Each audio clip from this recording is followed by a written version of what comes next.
اعوذ باللہ من الشیطان الرجیم بسم اللہ الرحمن الرحیم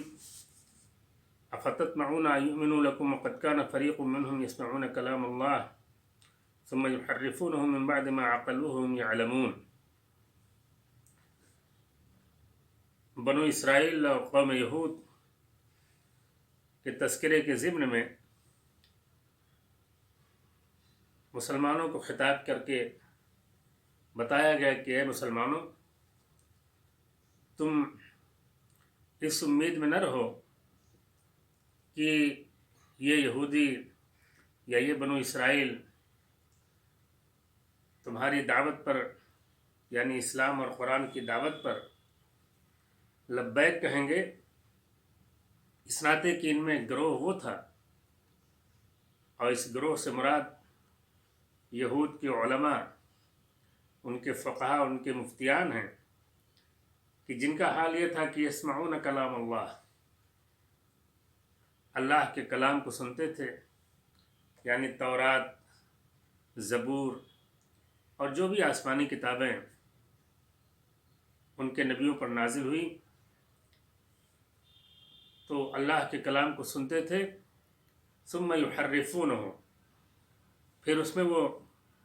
تحریف کرتے تھے، یعنی الفاظ اور معنی دونوں میں حسب ضرورت تبدیلی کرتے تھے، چینجنگ کرتے تھے، کمی بیشی کرتے تھے۔ تحریف کی مختلف شکلیں ہوتی ہیں۔ کسی بات کی ایسی جان بوجھ کر تعویل کی جائے جو قائل کے منشا کے مطابق نہ ہو بلکہ اس کے خلاف ہو، تو یہ بھی ایک تحریف کی ایک شکل ہے۔ کسی لفظ کے طرز ادا اور اس کی قرت میں ایسی تبدیلی کر دی جائے جس سے معنی کچھ کا کچھ بن جائے، جیسے یہودیوں کا حال تھا کہ رسول اکرم صلی اللہ علیہ وسلم کو خطاب کرنے کے لیے راعنا جب کہتے تو تھوڑی زبان دبا دیتے اور راعنا کے بجائے راعینا کہتے۔ ظاہر ہے راعنا کا مطلب تو یہ ہوا کہ آپ ہماری طرف متوجہ ہوں، اور راعینا کا مطلب یہ ہوا کہ ہمارے چرواہے، یعنی لفظ کو اس طرح سے اس کے طرز ادا اور اس کی قرت میں ایسی معمولی تبدیلی کرتے جس سے معنی کچھ کا کچھ ہو جاتا۔ اسی طریقے سے اگر کوئی ایسا لفظ جس کے کئی معنی ہوں، اب وہ معنی مراد لینا جو سیاق و سباق سے ہٹ کر ہو اور جو دین کی روح اور دین کے مزاج سے ہم آہنگ نہ ہو، جیسے ابن کا لفظ ہے۔ یہودی حضرت عزیر کو اللہ کا بیٹا، عیسائی حضرت عیسیٰ کو اللہ کا ابن کہتے تھے، تو عبرانی زبان میں ابن کا لفظ ذو معانی ہے، یعنی مختلف معنوں میں آتا ہے۔ بیٹے کے معنی میں بھی آتا ہے، بندے کے معنی میں بھی آتا ہے، غلام کے معنی میں بھی آتا ہے۔ ظاہر ہے جب 3-4 معنی کا حامل یہ لفظ ہے تو تورات یا انجیل میں یا زبور میں جو بھی آسمانی صحیفے ان کے ہاں آئے، تو ان میں جہاں ابن کا لفظ آیا ہے تو دراصل اس کے معنی غلام اور بندے کے ہیں، لیکن اہل کتاب نے ابن کے معنی حقیقی بیٹے کے لے لیا اور حضرت عزیر کو اللہ کا بیٹا یا حضرت عیسیٰ کو اللہ کا بیٹا قرار دے دیا، معاذ اللہ۔ تو غرضے کی تحریف کی جتنی شکلیں تھیں، ساری شکلیں یہودیوں کے ہاں پائی جاتی ہیں۔ اللہ کے کلام کے ساتھ بہت ہی ڈھٹائی کے ساتھ اور بہت ہی جرأت کے ساتھ انہوں نے اللہ کے کلام میں اپنی طرف سے تحریف کیا، اور تحریف کا مقصد یہی تھا کہ اللہ کے وہ احکام جن کی ضرب ان کے مفادات پر پڑتی ہو، ان کے مسالے پر پڑتی ہو، تو ان احکام کو یا ان آیات کی ایسی تعویل کرے جن سے ان کی خواہشات اور ان کے مصالح پر آنچ نہ آوے۔ تو کہا یہ تو ان کے علماء کا حال تھا، ان کے فقہا کا حال تھا، ان کے مفتیوں کا حال تھا۔ تو جس قوم کے علماء، فقہا اور مفتیوں کا یہ حال رہا ہو کہ جنہوں نے اپنی طویل تاریخ میں اللہ کے کلام کے ساتھ یہ سلوک کیا ہو، تو ان سے جو لوگ اپنے آپ کو منسوب کرتے ہیں، ان کی طرف جو لوگ اپنے آپ کو منسوب کرتے ہیں اور جن سے انتساب پر فخر کرتے ہیں، ان سے تم اگر یہ امید رکھتے ہو کہ وہ اللہ کے کلام پر ایمان لائیں گے، تمہاری دعوت کو قبول کریں گے، تو یہ تمہاری خام خیالی ہے۔ اور دراصل صورتحال یہ تھی کہ مدینے کے جو مسلمان تھے، نو مسلم، یہ لوگ مدینے کے جو مسلمان تھے، یہ زمانے جاہلیت ہی سے، چونکہ یہودیوں کے ساتھ ان کی بود و باش تھی، تو یہودیوں سے یہ سنتے تھے کہ آخری نبی کا ظہور ہونے والا ہے، آخری نبی کا ظہور ہونے والا ہے، اور آخری نبی کا جب ظہور ہوگا تو ہم ان کی دعوت پر ایمان لا کر کے ساری دنیا پر ہم چھا جائیں گے، اور ساری دنیا میں ہماری حکومت، ہمارا غلبہ، ہمارا اقتدار ہوگا۔ یہ مدینے کے یہودی وہاں کے عربوں سے یہ بات کہتے تھے، ان کو دھمکیاں بھی دیتے تھے، اگر آپس میں کوئی بات ہوتی تھی تو دھمکی بھی دیتے تھے کہ ٹھیک ہے، عنقریب آخری نبی کا ظہور ہونے والا ہے، اور اس نبی کی دعوت پر ہم فوراً لبیک کہیں گے، اور ان کی قیادت میں ہم ساری دنیا پہ چھا جائیں گے، ساری دنیا پر ہمارا غلبہ، ہمارا استیلا ہوگا۔ اور انہی یہودیوں سے سن کر کے مدینے کے مسلمانوں نے اسلام قبول کرنے میں پیش قدمی کی، اور ان کے اندر حوصلہ پیدا ہوا۔ اب ان مسلمانوں کو یہ امید تھی کہ یہ یہودی جن کی زبان سے ہم نے اللہ کا نام، اللہ کے رسول کا نام، آخرت، ساری چیزیں سنی، تو یہ تو بدرجہ والا اسلام قبول کریں گے، ان کو اسلام کی دعوت دیتے، ان کے اسلام لانے کے تعلق سے یہ پر امید ہوتے۔ اللہ تعالیٰ نے اسی ماحول میں، اسی پس منظر میں ان سے کہا کہ اے مسلمانوں، تم کیا یہ سمجھتے ہو، امید رکھتے ہو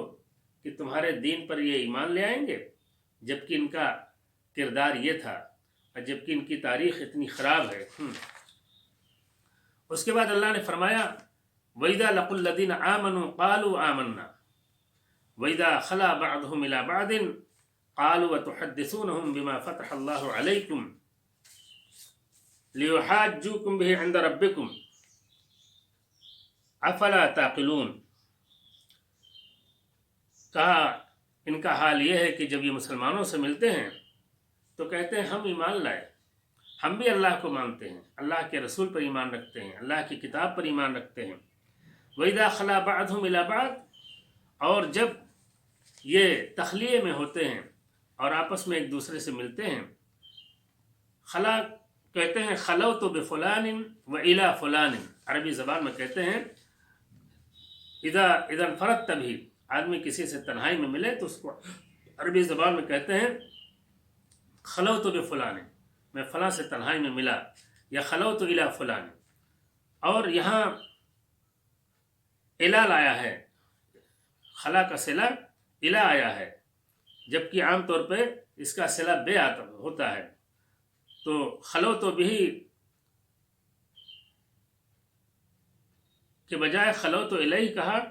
اس ناطے کی خلوت الا میں ذہبوا وانصرفوا، یعنی جانے کا بھی معنی پایا جاتا ہے، صرف تنہائی نہیں بلکہ تنہائی میں ملنے کے لیے جانا۔ تو اسی ناطے کہا کہ خلوت بہی کے بجائے خلوت الیہ کا استعمال کیا قرآن مجید نے، لتضمنہ معنی ذہبوا وانصرفوا۔ تو وَإِذَا خَلَا بَعْضُهُمْ إِلَى بَعْضٍ، أي وَإِذَا ذَهَبَ بَعْضُهُمْ إِلَى بَعْضٍ، أو وَإِذَا انصَرَفَ بَعْضُهُمْ إِلَى بَعْضٍ، تو کہ جب ان میں سے کچھ لوگوں سے تنہائی میں ملتے تو کہتے کہ قالوا وتحدثونهم بما فتح اللہ علیکم، کیا تم ان مسلمانوں سے تم اپنی وہ باتیں بیان کرتے ہو کہ جن میں تمہارا نقصان ہے، اور وہی باتیں سن کر کے، وہی باتیں جان کر کے یہ تمہارے خلاف اللہ کے سامنے دلیل قائم کریں گے؟ تو ایسی باتیں نہ بیان کرو۔ یعنی یہودی تنہائی میں آپس میں ایک دوسرے کو مشورہ دیتے کہ دیکھو، آخری نبی کی جو بشارت تورات میں پائی جاتی ہے، اور آخری نبی کے ظہور کے تعلق سے جو پیشین گوئیاں موجود ہیں،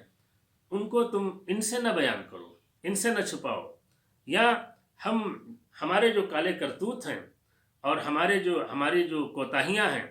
اللہ تعالیٰ نے ان کوتاہیوں پر جو سزا بیان کی ہے تورات وغیرہ میں،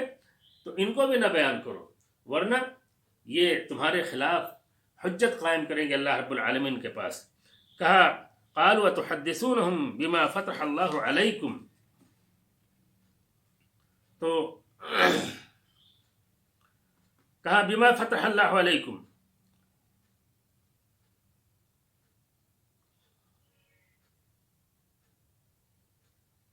فتح کے معنی ایک تو نصر کے ہوتے ہیں، اور فتح کے معنی فیصلہ کرنے کے بھی ہوتے ہیں۔ والفتح عند العرب القضاء والحکم، جیسے اللہ تعالیٰ کا قول ہے ثم يفتح بیننا بالحق وهو خیر الفاتحین، اسی طریقے سے نصر کے معنی میں بھی ہے، جیسے اللہ تعالیٰ کا قول ہے وَيَسْتَفْتِحُونَ عَلَى الَّذِينَ كَفَرُوا، یا ان استفتحوا فقد جاءكم الفتح، اور فتح دو چیزوں کے درمیان فرق کرنے کے معنی میں بھی ہوتا ہے۔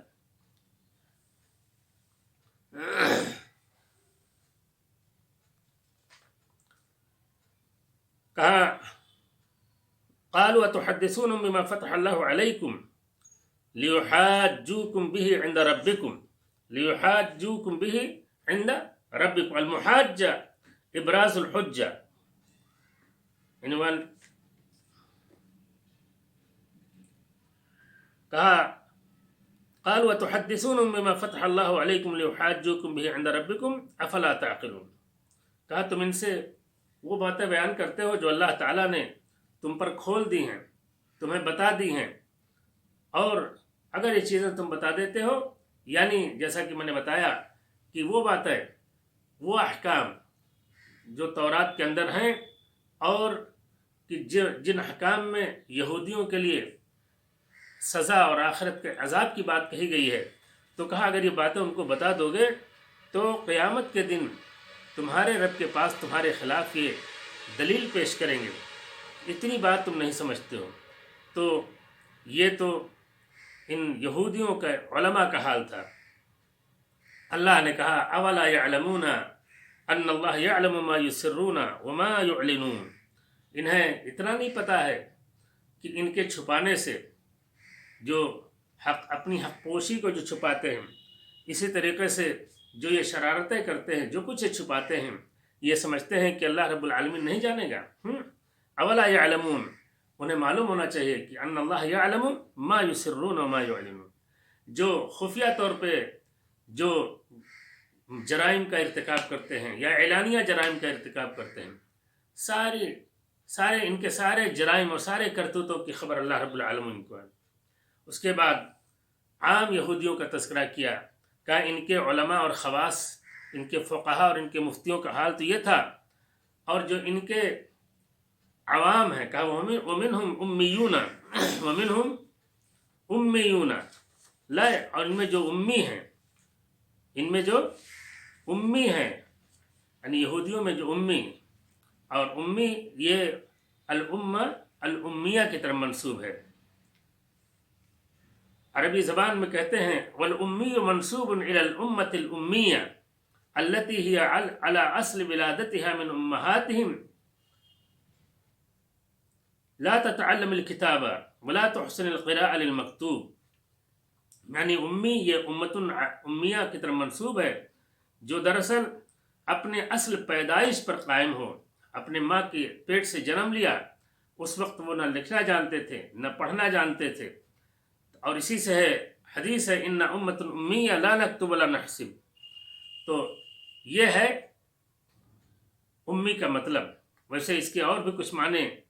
دیے گئے ہیں، بتائے گئے ہیں، لیکن صحیح معنی یہی ہے۔ کسی نے کہا کہ امی ان کو اس ناطے کہا گیا ہے کہ ان کو گویا کتاب کی طرف منسوب کیا گیا۔ انما قیل لهم امیون لنزول الکتاب علیہم کأنہم نسبوا الی ام الکتاب فکأنہ قال ومنہم اہل الکتاب۔ ومنہم امیون کا مطلب ومنہم اہل الکتاب، حالانکہ یہ معنی درست نہیں ہے یہاں۔ اور بعض لوگوں نے کہا کہ عرب کے نصارہ امی سے مراد ہے، اور کسی نے کہا کہ ہم قوم كانوا اہل کتاب فرفع کتابهم لذنوب ارتکبوها، اور بعض نے کہا کہ یہ مجوس ہیں، لیکن صحیح بات وہی کہ یہ عام امی ان پڑھ جو لکھنا نہیں جانتے اور لکھی ہوئی چیز کو جو پڑھنا نہیں جانتے۔ کہا یہودیوں کے عوام کا حال یہ ہے کہ لا يعلمون الکتاب الا امانی، یہ کتاب میں، اللہ کی کتاب میں کچھ نہیں جانتے، پڑھے لکھے تو ہیں نہیں، عوام ہیں، سادہ لو ہیں، صرف کچھ آرزویں ہیں، کچھ تمنائیں ہیں جو ان کے علماء نے اور ان کے فقہاء نے اور ان کے مفتیوں نے ان کو بتا دیا ہے، اور انہیں آرزوؤں میں یہ اپنے جی رہے ہیں۔ ان آرزوؤں میں مثلا بتا دیا کہ نحن ابناء اللہ و احباؤہ، ہم اللہ کے بیٹے، اللہ کے چہیتے ہیں۔ بتا دیا کہ لن تمسنا النار الا ایاما معدودہ، جہنم میں ہم جائیں گے نہیں، اگر جائیں گے بھی تو چند دن کے لیے، ایک ہفتے کے لیے، 40 دن کے لیے۔ قالوا لن يدخل الجنة الا من كان هودا او نصارى، کہا کہ جنت میں جائیں گے تو یہودی ہی جائیں گے یا نصارہ جائیں گے، اور کوئی نہیں جائے گا۔ گویا کہ ایک گروہ کی طرف نسبت یہ نجات کے لیے کافی ہے۔ تو اسی عقیدے اور اسی فہم کے یہ شکار تھے اور اسی خوش فہمی میں مبتلا تھے، اور یہی جھوٹی آرزو اپنے دلوں میں پالے ہوئے تھے۔ کہا ومنہم امیون لا يعلمون الکتاب الا امانی، وہ نہیں جانتے مگر جھوٹی آرزویں، وَإِنْهُمْ إِلَّا يَظُنُّونَ، حالانکہ یہ محض ان کا وہم و گمان ہے۔ تو کہا فَوَيْلٌ لِلَّذِينَ يَكْتُبُونَ الْكِتَابَ بِأَيْدِيهِمْ ثُمَّ يَقُولُونَ هَذَا مِنْ عِنْدِ اللَّهِ لِيَشْتَرُوا بِهِ ثَمَنًا قَلِيلًا فَوَيْلٌ لَهُم مِّمَّا كَتَبَتْ أَيْدِيهِمْ وَوَيْلٌ لَهُم مِّمَّا يَكْسِبُونَ۔ کہا ویل ہے، ہلاکت ہے ان لوگوں کے لیے جو اللہ کی کتاب کو اپنے ہاتھوں سے لکھتے ہیں، اپنے ہاتھ سے لکھتے ہیں، خود لکھیں گے، خود فتویٰ دیں گے، تو اپنے استنتاج اور اپنے استخراج کو اور اپنی منمانی تفسیر کو یہ براہ راست اللہ کی وحی بتاتے ہیں کہ اللہ کی وحی ہے۔ ثم یقولون ھذا من عند اللہ، پھر کہتے ہیں کہ اللہ کی طرف سے ہے، حالانکہ ان کا اپنا ذاتی فہم ہے۔ اور مقصد کیا ہوتا ہے؟ لیشتروا بہ ثمنا قلیلا، تاکہ دنیا کا فائدہ اٹھائیں۔ قرآن الدنیا بحذاف، بعض مفسرین نے اور بعض تابعین سے منقول ہے کہ ثمن قلیل الدنیا بحذاف، پوری دنیا گویا ثمن قلیل ہے، یعنی جو یہ کام کرتے ہیں ان کے علماء، ان کے فقہاء، ان کے مفتی حضرات، کہ خود اپنے ہاتھ سے، تو لکھنا تو اپنے ہاتھ ہی سے ہوتا ہے، لیکن بِأَيْدِيهِمْ کا لفظ لا کر کے گویا اور تاکید کر دیا، اس کی شناعت کو اور واضح کر دیا کہ ان کی ڈھٹائی اور شرارت کا حال یہ ہے کہ یہ اپنی کتاب اپنے ہاتھ سے لکھتے ہیں اور منسوب کر دیتے ہیں اللہ کی طرف کہ یہ اللہ کا کلام ہے، اللہ کا حکم ہے، اللہ کی آیت ہے، اللہ کا بیان ہے۔ تو اپنی چیز کو، اپنے ہاتھ کی لکھی چیز کو یہ وحی کے درجے میں اور نص کے درجے میں رکھ دیتے ہیں۔ یہ مرض ان کے علماء، ان کے فقہاء، ان کے مفتیوں میں پیدا ہو گیا تھا۔ آج یہ مرض امت مسلمہ کے بہت سارے فقہاء، بہت سارے صوفیاء اور بہت سارے علماء کے اندر پیدا ہو گیا ہے کہ اللہ کے کلام قرآن اور حدیث کی جو تشریح کرتے ہیں، اس تشریح کے تعلق سے اس درجہ جذباتی ہوتے ہیں کہ گویا کہ اللہ رب العالمین کا یہی کلام ہے، اس طرح لوگوں کے سامنے بیان کرتے ہیں۔ امام مالک رحمۃ اللہ علیہ نے جو اپنی کتاب موطا لکھی، اور اس وقت کے مسلم حکمران نے چاہا اور یہ پیشکش کی کہ اس کتاب کو ملک کا دستور قرار دے دیا جائے، تو امام مالک رحمۃ اللہ علیہ نے منع کر دیا، کہا نہیں، اس میں احادیث کے علاوہ میری اپنی رائے بھی ہے، اس ناطے معذرت کر دی کہ نہیں، اللہ کا دین تو اللہ کی کتاب اور جناب محمد الرسول اللہ صلی اللہ علیہ وسلم کی صحیح اور ثابت سنت ہے، اس کے علاوہ اور کچھ نہیں ہے۔ اور میری اس کتاب میں احادیث کے ساتھ آثار ہیں، اقوال ہیں فقہا کے، علماء کے، لہٰذا میں اس کتاب کو ملک کا کسی بھی اسلامی ملک کے دستور کی حیثیت دینے کی اجازت نہیں دے سکتا۔ تو یہ ان کا حال تھا، اس درجہ احتیاط، اس درجہ تقویٰ تھا امام مالک رحمۃ اللہ علیہ کے ہاں۔ لیکن بعد کے ادوار میں علماء کے استنتاجات، ان کے فتووں اور ان کے فہم پر مشتمل چیزوں کو دین کا درجہ دے دیا گیا، اور قرآن اور سنت سے امت کے بڑے حصے کو دور کر دیا گیا۔ تو یہ مرض جیسے یہودیوں کے اندر پیدا ہوا تھا، تو اسی مرض میں کم و بیش امت محمدیہ بھی مبتلا بڑی حد تک ہو گئی ہے۔ تو جو بیماریاں، جو کوتاہیاں یہودیوں کی قابل ملامت تھیں، ایسا نہیں ہے کہ ہم مسلمان اگر اس پر ان کا ارتکاب کریں گے تو ہم سے باز پرس نہیں ہوں گے، ہم سے سوال نہیں ہوگا۔ کہا فویل للذین یکتبون الکتاب بایدیہم ثم یقولون ھذا من عند اللہ لیشتروا بہ ثمنا قلیلا فویل لہم مما کتبت ایدیہم۔ تو ایسے لوگوں کے لیے ہلاکت ہے، ایسے لوگوں کے لیے بربادی ہے۔ ویل کے معنی اصل ہلاکت کے ہوتے ہیں، جیسے ویل للعرب، تو وہاں بھی ویل ہلاکت کے معنی میں ہے، افسوس کے معنی میں نہیں ہے، یا حیرت اور تعجب کے لیے نہیں ہے، اصل ہلاکت کے لیے ہے۔ تو ویل کا لفظ یہاں بھی ہلاکت کے لیے ہے۔ کہا فویل لہم مما کتبت ایدیہم، ویل ہے، ہلاکت ہے، بربادی ہے۔ جہنم کی ایک وادی کا بھی نام ویل ہے۔ کہا کیوں ویل ہے؟ اس ناطے کہ انہوں نے اپنے ہاتھوں سے جو لکھا منمانی طور پر، اور منمانی جو انہوں نے تعویل کی، نصوص کی، کہا اس کی وجہ سے ان کے لیے ہلاکت اور بربادی ہے۔ اور وویل لہم مما یکسبون، اور جو کچھ انہوں نے جرائم کا ارتکاب کیا ہے، ان جرائم کی وجہ سے ان کے لیے ہلاکت اور بربادی ہے۔ وقالوا لن تمسنا النار الا ایاما معدودا، اب ان امانی کا بیان ہے۔ کہا لن تمسنا النار الا ایاما معدودا، ہمیں تو جہنم کی آگ ٹچ نہیں کرے گی، اگر ٹچ کرے گی بھی تو چند دن۔ بعض یہودیوں کا خیال تھا کہ 1 ہفتہ، وہ کہتے تھے کہ دنیا کی عمر 7000 سال ہے، تو 1000 سال میں 1 دن ہم کو سزا ملے گی، گویا کہ 7 دن ہم کو سزا ملے گی۔ بعض یہودیوں کے ہاں یہ عام تھی بات، ان کے علماء نے ان کو بتا دیا تھا کہ زیادہ سے زیادہ اگر جہنم میں جانا بھی پڑا، جس جہنم سے یہ لوگ ڈرا رہے ہیں، تو زیادہ سے زیادہ 40 دن۔ ہم نے 40 دن بچھڑے کی پرستش کی تھی، تو ہمیں 40 دن اس کے بدلے میں زیادہ سے زیادہ ہمیں جہنم میں جلنا ہوگا، اس کے بعد پھر ہم جنت میں چلے آئیں گے۔ کہا وقالوا لن تمسنا النار الا ایاما معدودا، اور یہ دعویٰ کرتے تھے، کہتے تھے کہ ہمیں تو جہنم کی آگ اگر ٹچ بھی کرے گی تو چند دن۔ اللہ نے کہا اے نبی کہہ دیجئے اتحدثونہم اتخذتم عند اللہ عہدا، کیا تم نے اللہ رب العالمین سے پٹا لکھوا لیا ہے، وعدہ لے لیا اللہ سے کہ فلن یخلف اللہ عہدا، کہ اللہ رب العالمین پھر وعدہ خلافی نہیں کرے گا؟ ام تقولون علی اللہ ما لا تعلمون، یہ استفہام توبیخ کے لیے ہے، گویا ان کو ڈانٹا جا رہا ہے کہ تمہیں شرم نہیں آتی اس طرح کا دعویٰ کرنے کہ اللہ تعالیٰ نے تم سے وعدہ کیا ہے کہ نہیں تمہیں صرف چند دن جہنم میں رکھے گا، یا تم جان بوجھ کر کے اللہ کی جانب وہ چیز منسوب کرتے ہو جس کا تمہیں علم نہیں ہے۔ اس کے بعد اللہ تعالیٰ نے ایک جنرل اصول بیان کیا، کہا بلا من کسب سیئۃ وحاطت بہ خطیئۃ فاولئک اصحاب النار هم فیہا خالدون۔ خبردار سن لو، جس نے بھی برائی کا ارتکاب کیا، سیئہ جنرل برائی کو کہتے ہیں، لیکن یہاں اس سے مراد شرک اور کفر ہے۔ دلیل کیا ہے؟ کہا وَأَحَاطَتْ بِهِ خَطِيئَتُهُ، اس آتے کہ اگر برائی تو غلطی کا ارتکاب تو ہر انسان کرتا ہے، یعنی غلطی کا ارتکاب کرے اور ایسی غلطی ہو جو اس کے پورے وجود کو اپنی گرفت میں لے لے، اور یہ غلطی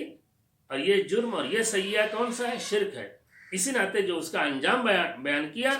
کہا فَأُولَئِكَ أَصْحَابُ النَّارِ هُمْ فِيهَا خَالِدُونَ، ایسے لوگ جہنمی ہیں اور اسی جہنم میں وہ ہمیشہ داخل ہوں گے۔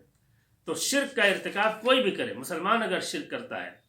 یہودی شرک کرتا ہے، عیسائی شرک کرتا ہے، تو وہ قابل معافی نہیں ہے۔ تو شرک اور کفر کا ارتکاب اگر کوئی بھی کرے گا تو اس کو ہمیشہ جہنم میں جلنا ہے۔ اور شرک اور کفر کے نیچے اگر انسان سے کبائر کا ارتکاب کرتا ہے اور اس نے توبہ نہیں کی تو اللہ رب العالمین اس کو جہنم میں ڈال سکتا ہے۔ اور اللہ رب العالمین چاہے تو اس کی کسی نیکی کو، کوئی نیکی اس کو پسند آ گئی، اس کے عوض میں اس نے اس کبیرہ گناہ کو بھی معاف کر دیا اور ڈائریکٹ جنت میں ڈال دیا، تو ایسا ہوگا۔ تو یہاں سیئہ سے مراد صحیح یہ ہے کہ شرک اور کفر ہے۔ بلا من کسب سیئۃ وحاطت بہ خطیئۃ فاولئک اصحاب النار هم فیها خالدون والذین آمنوا وعملوا الصالحات اولئک اصحاب الجنہ هم فیها خالدون۔ کہا جو لوگ ایمان لائے، اللہ پر ایمان، اللہ کے رسول پر ایمان، اللہ کی کتابوں پر ایمان، آخرت پر ایمان، فرشتوں پر ایمان، عذاب قبر پر ایمان،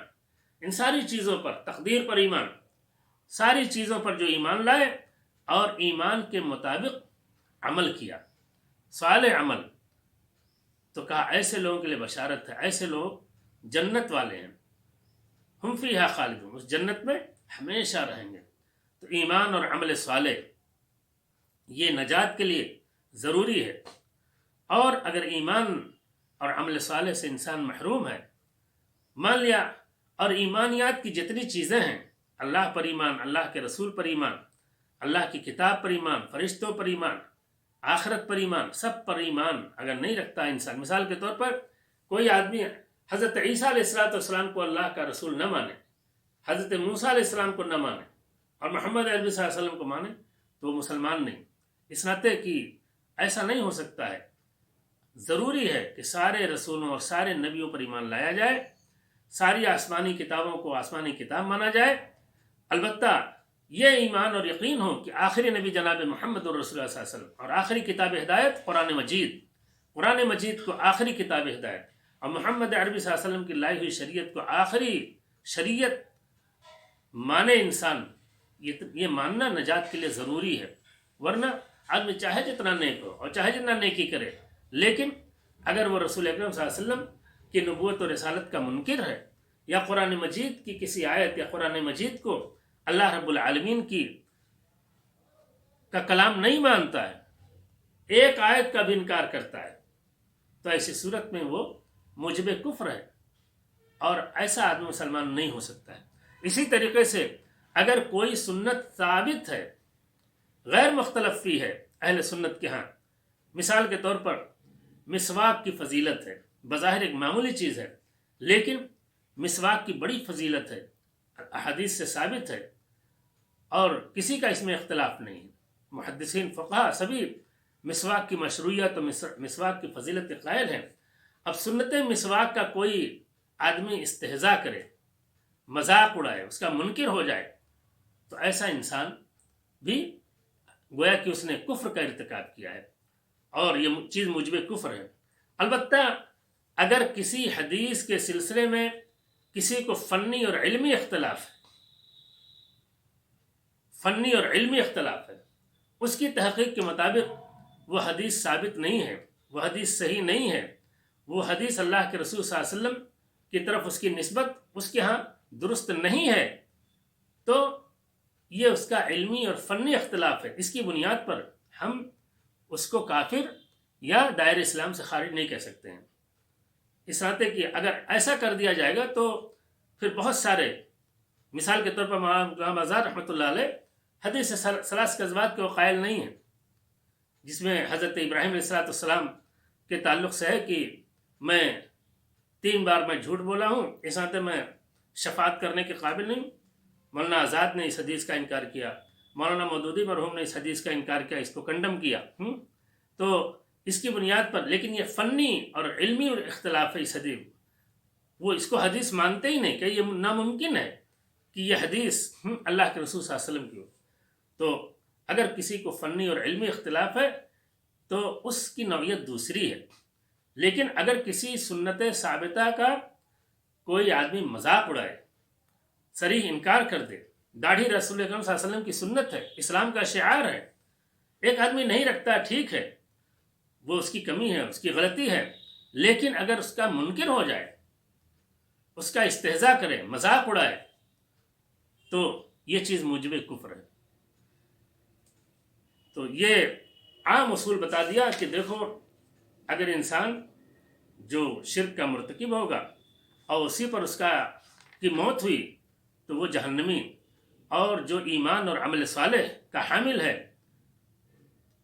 اور اسی پر اس کی موت ہوئی تو ایسے لوگ جنتی اور جنت میں ہمیشہ رہیں گے.